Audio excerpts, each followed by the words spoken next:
everyone, it's Tiny Games here. Welcome back to the channel. Today we are going to go over the latest event for Disney Dreamlight Valley, but this time it's not an in-game event. No, the Festival of Foolishness has finally returned to Disney Dreamlight Valley, and I'm so excited for the 2024 edition of the Festival of Foolishness. It's really exciting. I did wonder why they never did another event kind of like this. So it's really exciting to see that they are taking the opportunity to bring back the Festival of Foolishness. Now, for those that don't know, the Festival of Foolishness last year was basically like an interactive tell your own story event set up in Discord, where you would select different options. It would complete a story and you would get a code at the end of that to redeem for some in-game items. Now, sadly, those codes aren't available anymore, but we have a new set of codes. I'm not entirely sure what the items are, but I'm excited to get into this. I always think this kind of event is kind of a bit of fun, you know, to do. But this time, it's not an exclusive Discord event, which is great because there are people out there that don't use Discord and things like that. Now, I'm going to go through some of this event, but what I will do is at the end of this video, I am going to post all the codes for you to redeem. That way, you know, if you want to skip ahead, get the codes, claim them, do what you want. But also, you know, those that want to kind of see a bit of it, get a sneak peek at the festival, can also have a look at that with me. So let's jump over and take a look. Okay, so we have on this web page, we have a bit of information about the game, or the event I should say. So it says, "Hey Valley Villagers, the Festival of Foolishness is back once again. Featuring an original story set within the world of Disney Dreamlight Valley, we invite you to dive into some summer fun on our website and official Discord server by exploring a text-based adventure featuring some of your favourite Disney and Pixar villagers from both the Valley and Eternity Isle. Depending on the choices you make in this interactive story, you'll decide how the festival plays out and can even claim rewards for a variety of codes you may find along the way. The adventure will only be available from July 16th to August 16th, so make sure to take part in this limited time event now." And then we have this beautiful artwork for it, which we see a glimpse of Vanellope behind a bush and a glimpse of Sully. Last year, the two feature characters were Donald and Stitch. So it says, "Need a refresher on the Festival of Foolishness?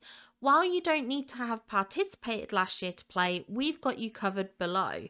Long before the Forgetting, there was a festival dedicated to trickery and nonsense each year. As you've repelled the Forgetting, memories of the Festival of Foolishness return to all villagers, and they can't wait to lightheartedly prank their friends and neighbours. This year, Sully and Vanellope lead the charge with a unique take on pranking style. They won't actually be pranking anyone, the greatest prank of all. Will you join them in their anti-prank schemes or lean into a more classic pranking style? The choice is yours." So it goes through, you know, how to get started. So we are going to load up this web address. It does say here, if you run into any redemption codes along the way, make sure to copy them down and claim them later in game. The codes expire on August 16th. So when you get the codes, either if you want to enjoy this journey for yourself, try and find them on your own, or if you do want to watch till the end of the video or skip ahead to get those codes, make sure you claim them before the 16th of August. After you finish the story, you may start over. You may even end up with another ending and other rewards depending on your choices. So there is a way to look back at the last event if you want to take a look and go through that, but you don't get the codes. The codes aren't claimable, they're no longer active.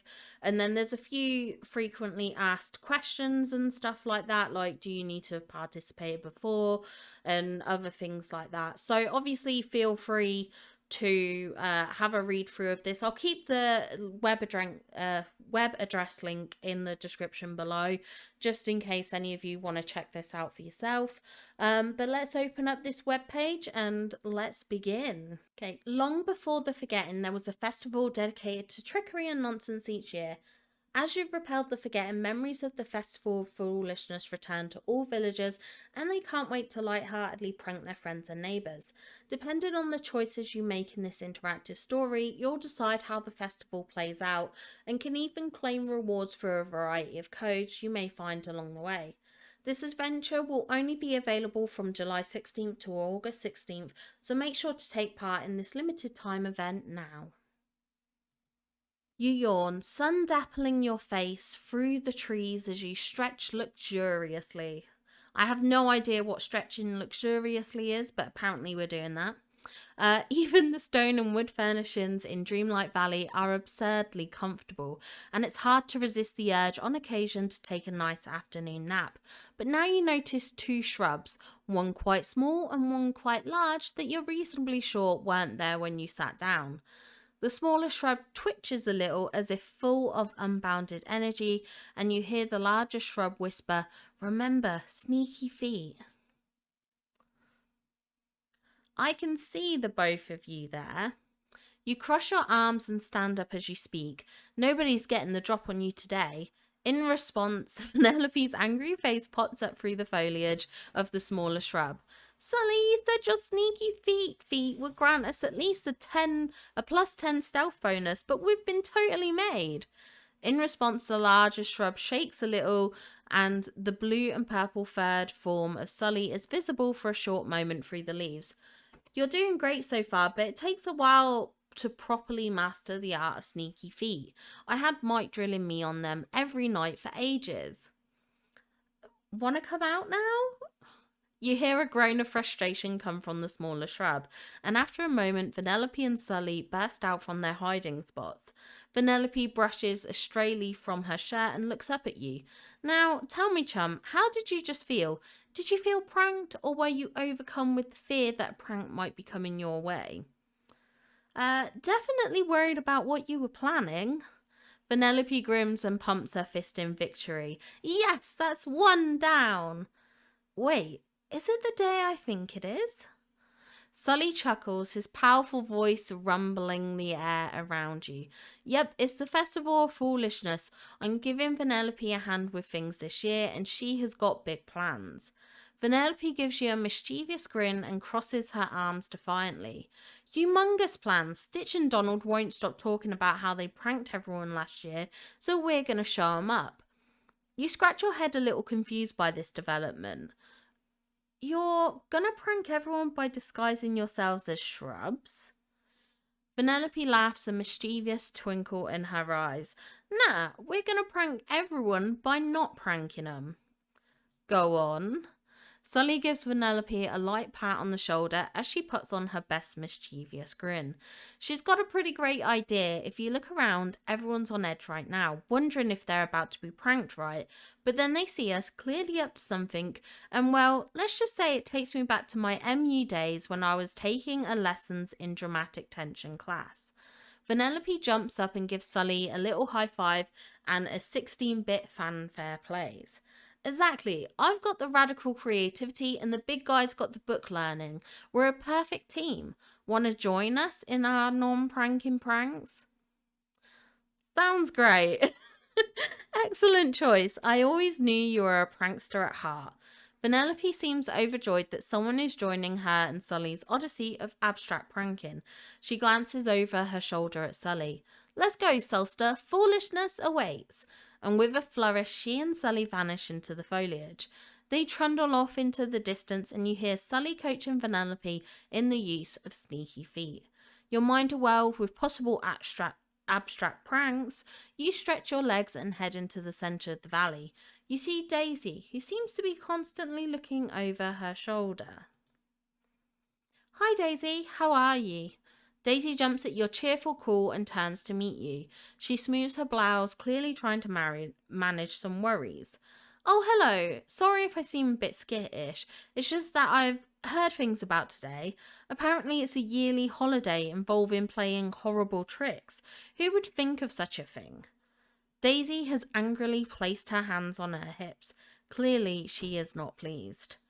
It's the festival of foolishness. People play pranks on each other. It's all in good fun and just for today.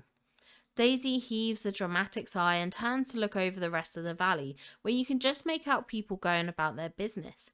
Maybe this is an opportunity to initiate Daisy into this dreamlike tradition.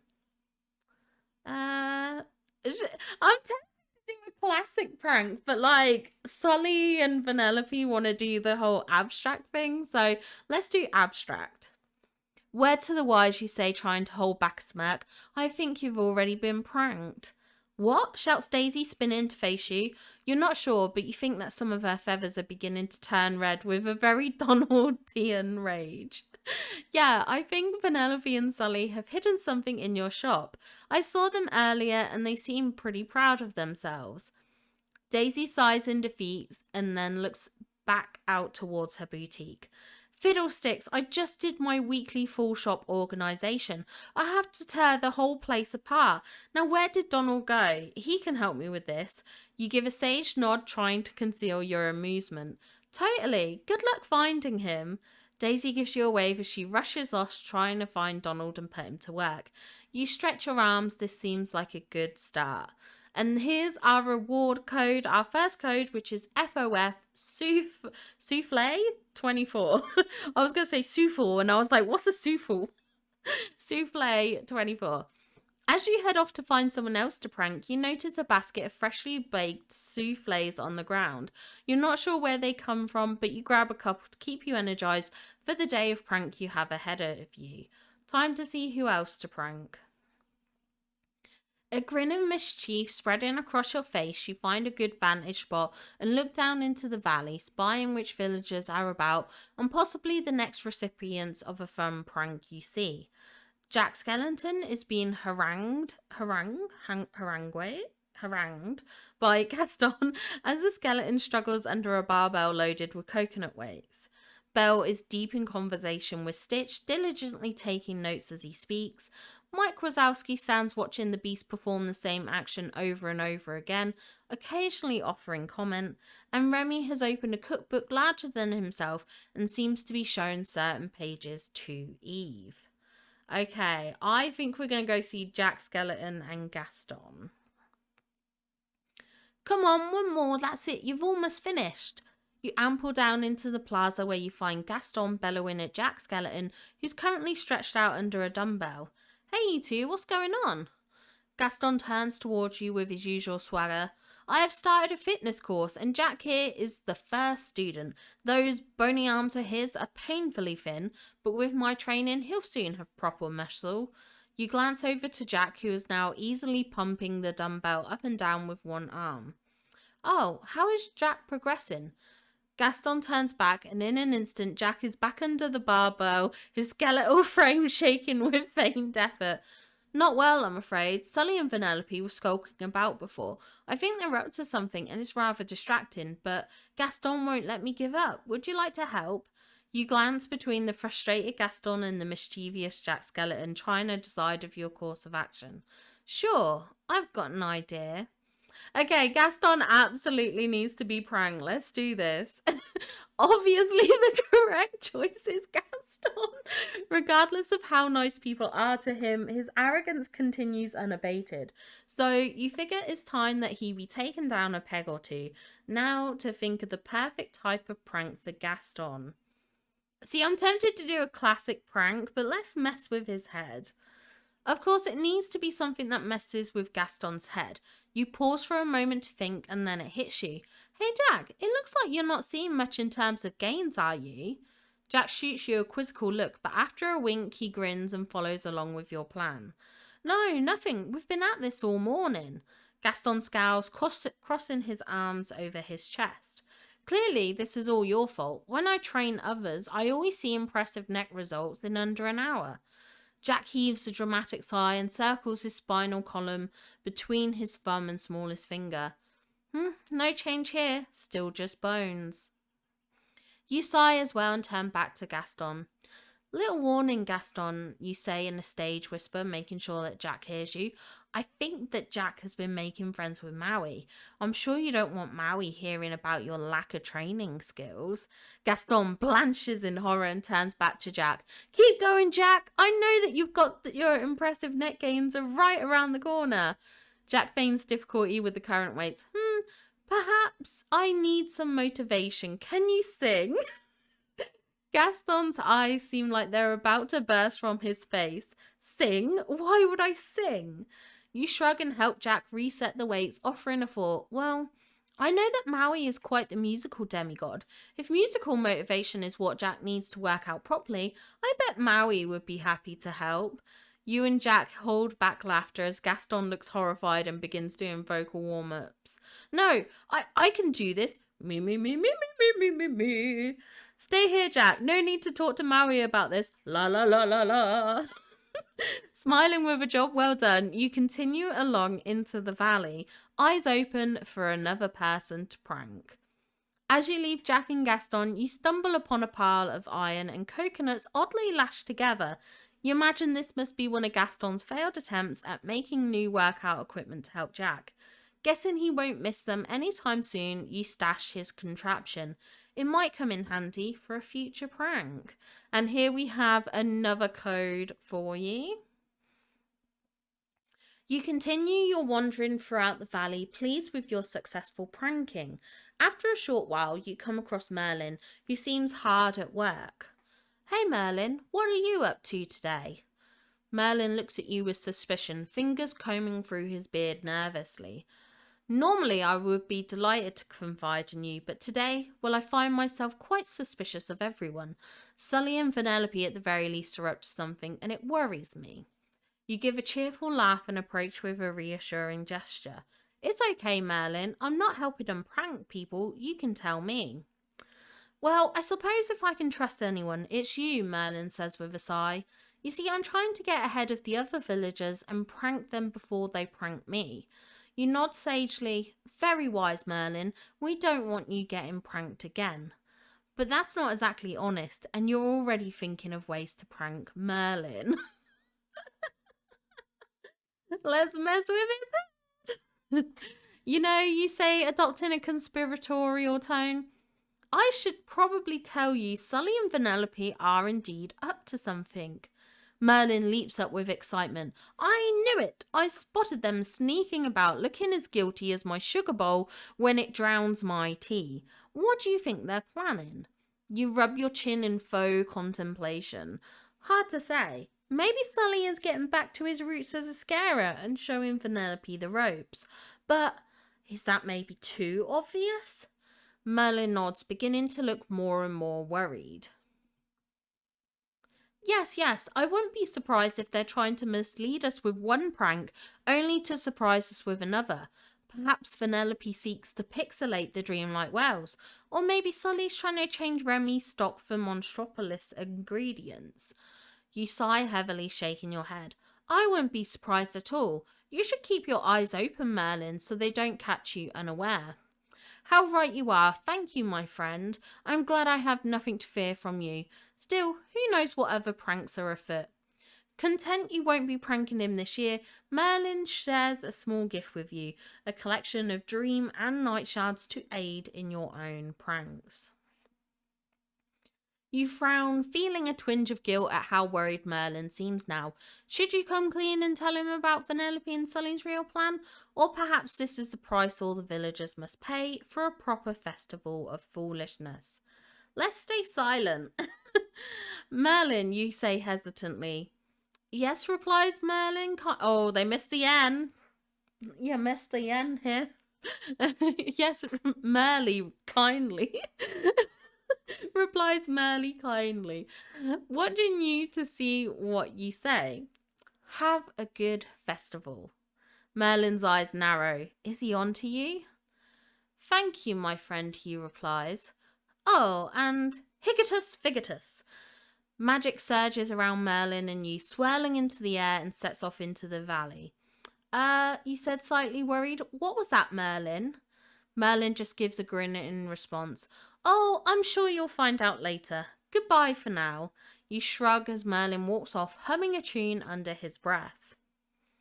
You continue to wander and you soon come across Scar and Mother Gothel, both hiding behind a tree and talking to each other in whispers.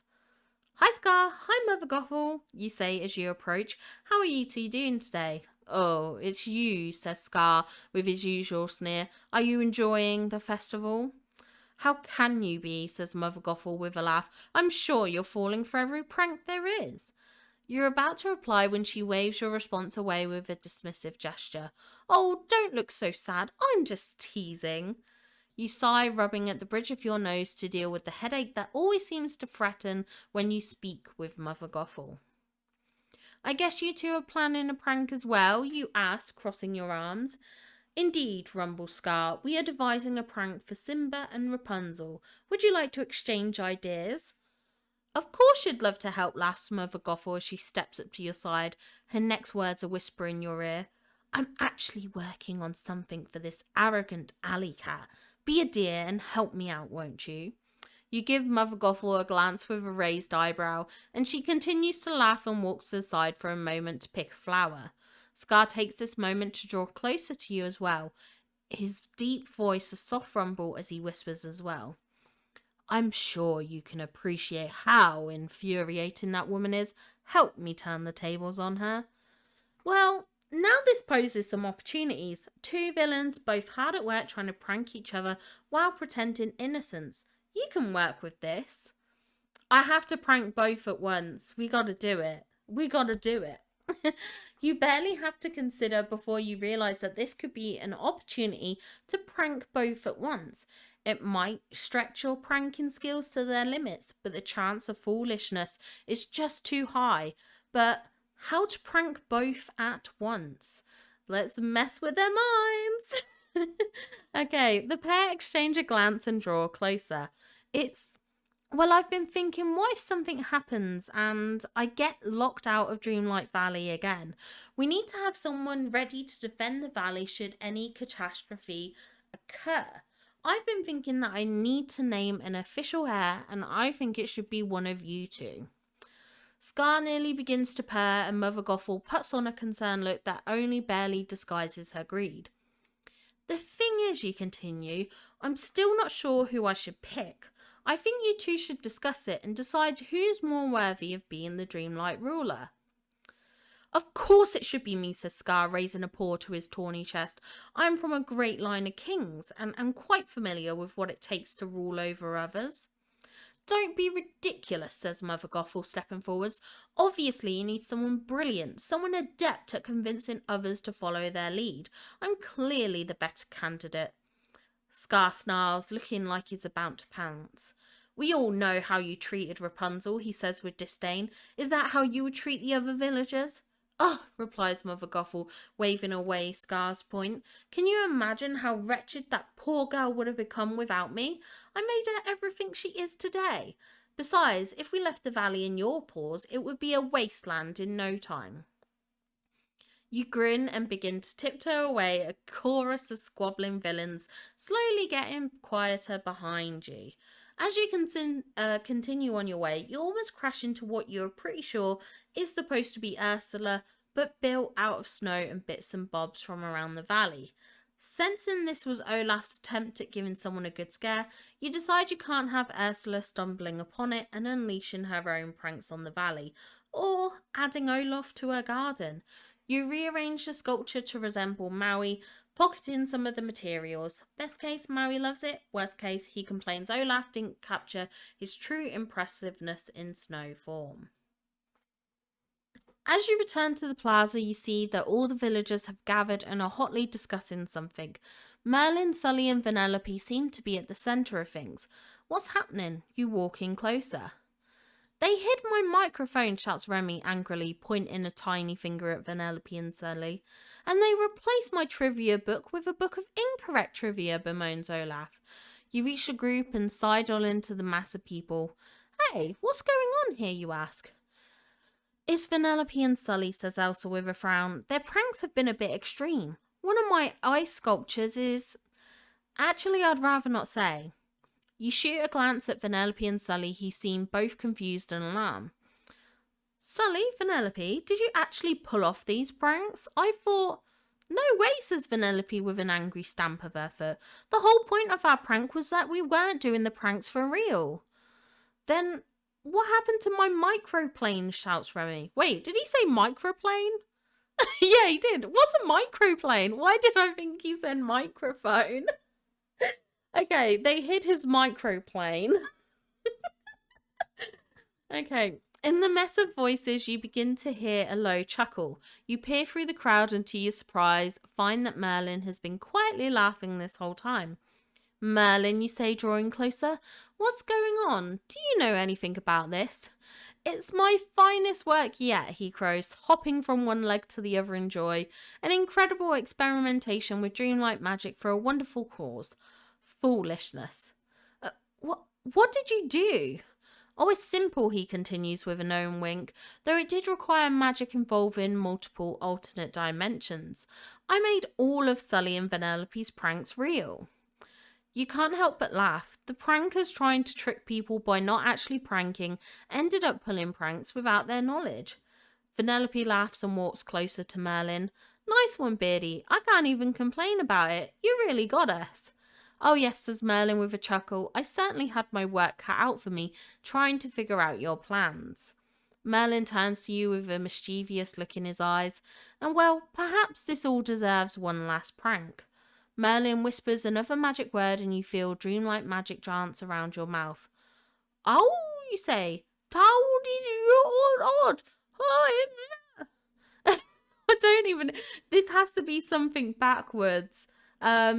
Weird talking. Do you did what? Wow. Whoa. What did you do? I'm talking weird. I get it. Vanellope snorts in laughter and nearly falls over. Hey, your dialogue strings got corrupted. Better power cycle. Nilrem, you tried to say. Okay, what does that say? Merlin, funny, very, okay. Okay, very funny, Merlin. Okay, this is so complicated for me to work out. With a smile, Merlin repeats the same magic word backwards and you feel yourself return to normal. All right, you say. I guess that's fair for trying to trick you. Hiya, pals, says Mickey, approaching you with a wave.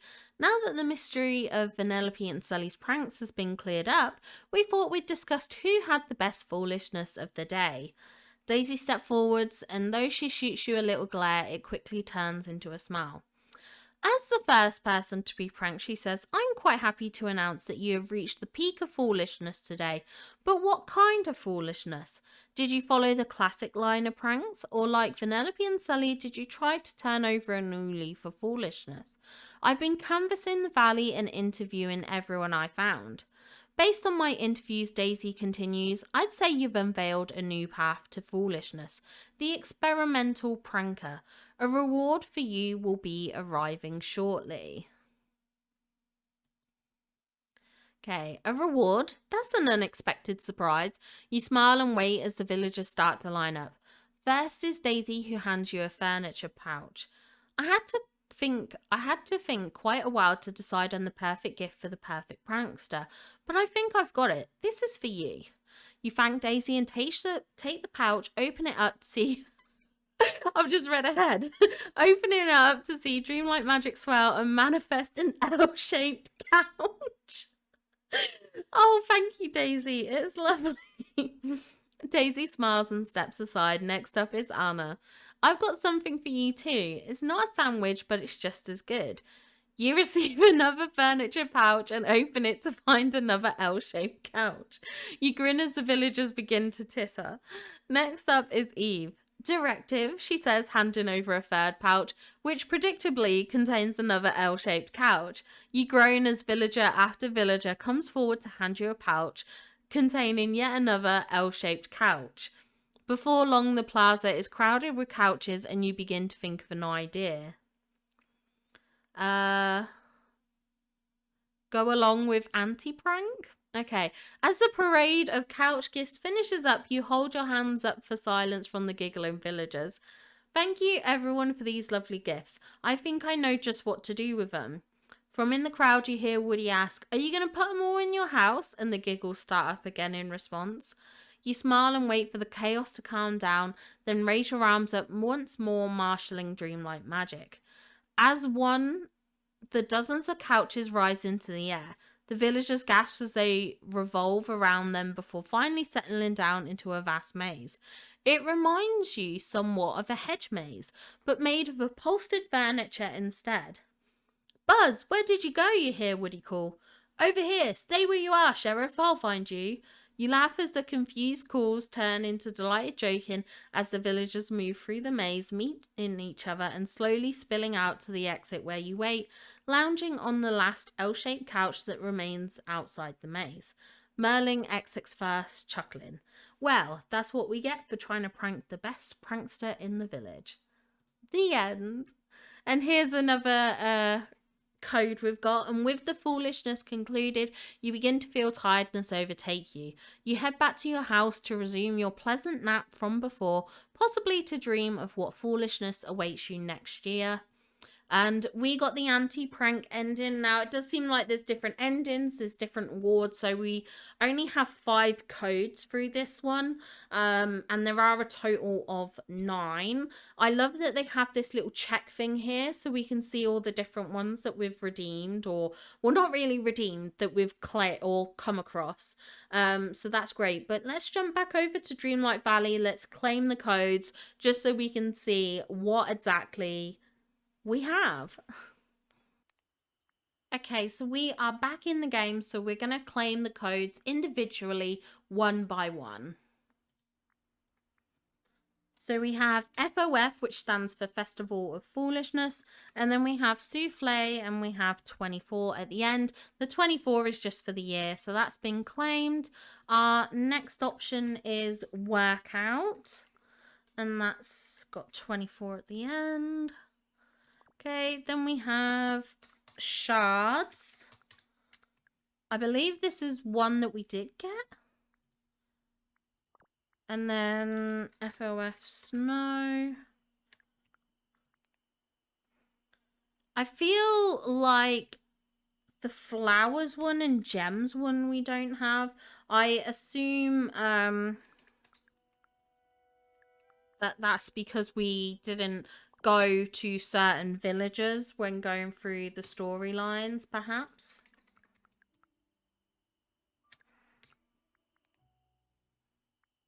Okay. And remember, this is case sensitive as well, so make sure as you're inputting these codes that you are keeping caps lock on as well for typing them out. And I think this is the last one. I'm hoping I've claimed the correct amount. But let's go to our inbox and take a look. If I am missing one, then, you know, we can quickly pick that up. Okay, let's go over here. Okay, let's see if we've got 9 in here. 1, 2, 3, 4, 5, 6, 7, 8, 9. Okay, perfect. So we have 9. So we have some souffles. We have some iron ingots and coconuts. We have some night shards and dream shards. Looks like we've got some wood and some rope. We have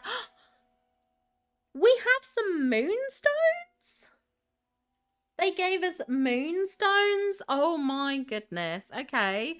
I mean, it's only 150, so it's not much, but it's something.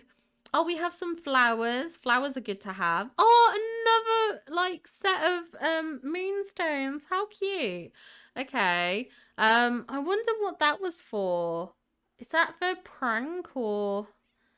No, this one, because looking at this, okay, so we have souffle, workout, shards, snow, prank. Okay, so one was prank and one was the thanks, okay. And then definitely not smelly fish. And we've got some fish there. Honestly, I love this. I think this is very, very cute. I'll just make sure, yeah, see, my inventory is kind of full right now. So if you are struggling to claim them from your mailbox, double check your inventory in case it's full. There's quite a few different items in there, so it could fill up quite quickly. But that was really, really fun. I might go and explore the different storylines now. But I'll do that off camera and I'll let you all discover it as well for yourselves. But I hope you enjoyed this video and have a wonderful day, and I'll see you all in the next one. Bye guys!